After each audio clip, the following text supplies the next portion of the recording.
Sports Watch reporter Nick Donovan is in studio to tell us more and to give us some information on our new leader, Jordan Ta'amu. Nick?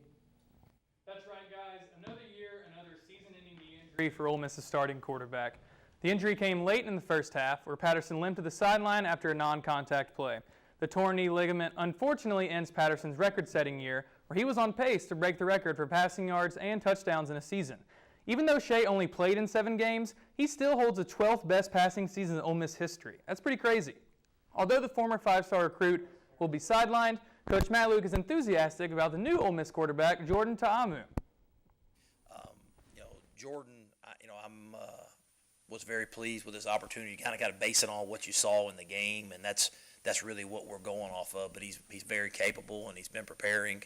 And his moment came, and he stepped up into that moment, and he took advantage of the opportunities that he had. So I'm expecting to see more of the same, and I'm expecting everybody around him to raise their level up too. I think that's a challenge for everybody. So who is this new guy? Jordan Ta'amu. Ta'ahu? The Hawaiian native is a JUCO transfer from New Mexico Military Institute. He ranked 3rd in the NJCAA in passing yards and 2nd nationally in passing touchdowns.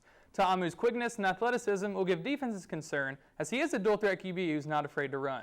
Ole Miss will likely see a decline in the passing game, as Ta'amu is not quick in the pocket with his decision-making compared to Patterson. But Jordan better learn pretty quickly how to get the ball away, because the way Ole Miss's O-line is playing, I can guarantee you that he will not have much time. Back to you guys at the desk. What is up, Sports Watch? I'm Nick Donovan.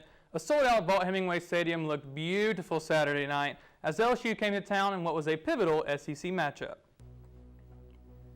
I'm going to be honest, I think I saw this 20 times during Saturday's game. Darius Geis gets a handoff, finds a huge opening, and runs for a whole lot of yards. There's great hustle there by Jalen Jones to tackle Geis, but it honestly doesn't matter that much because on the very next play, Geis gets the handoff, runs past a few defenders, and spins into the end zone. LSU takes a 10-3 lead. There were a bunch of field goals in the first half, so let's just jump right to the third quarter. Danny Etling gets the ball, fakes the handoff. Ole Miss was expecting to run. Danny Etling decides to run himself. He dives into the end zone, takes a 23-9 lead for the Tigers. Ole Miss will respond, though, on the very next drive. Shea Patterson hands the ball off to Jordan Wilkins, and look at this, Ole Miss with the run game itself. A little shimmy shake right there. Wilkins is free, finds his way into the end zone, and it's only a 1-score game. But the running was too much for Ole Miss, and at this point, Ole Miss just thinks LSU's never going to pass the ball again, so they don't even play a pass defense. That's the easiest touchdown for Matthew Forte's history. He will score. LSU will take the win. Final score of 40-24, and that is now back-to-back seasons where an LSU running back has over 275 yards against Ole Miss. Hey, Landshark defense, stop allowing billions and billions and billions of rushing yards. To the playoffs we go. Ole Miss soccer has locked their spot in the SEC playoffs after earning 1 point in a draw against Mississippi State. Coach Matthew Mott was pleased in his team securing a crucial point on the road, especially against a state rival. I don't think we played very well in the first half and went down a goal probably deservedly. I thought they were better than us in the first half, and then we came out fighting like crazy in the second half. Got a good goal by CC, and I thought we had enough to win it. I thought in the second half and overtime we were the better team, and just couldn't find the winner. But proud of the way the team responded. Glad we're bringing the trophy back. But we got to get ourselves ready for a real big game on Thursday. Up next for Ole Miss soccer, the regular season finale against Alabama, and the match set for 7 p.m. Thursday is Senior Day in Oxford. Ole Miss volleyball is making history. For the first time ever in 14 meetings, the Rebels defeated Texas A&M. Head coach Steve McRoberts was thrilled that his team bounced back from a tough loss at LSU to get an historic win in College Station.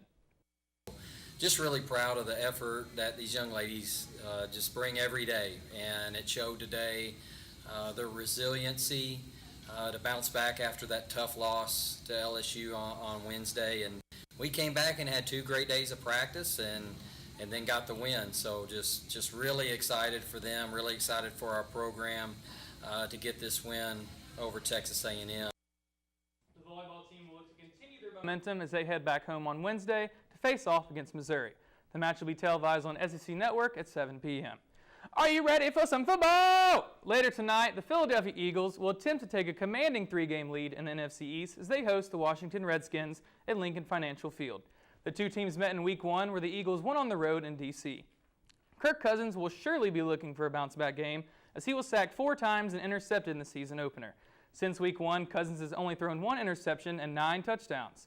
The Eagles have been on a tear all season, led by Carson Wentz. Through only 6 games, Wentz is only 3 touchdowns away from matching his total touchdowns from his rookie season last year.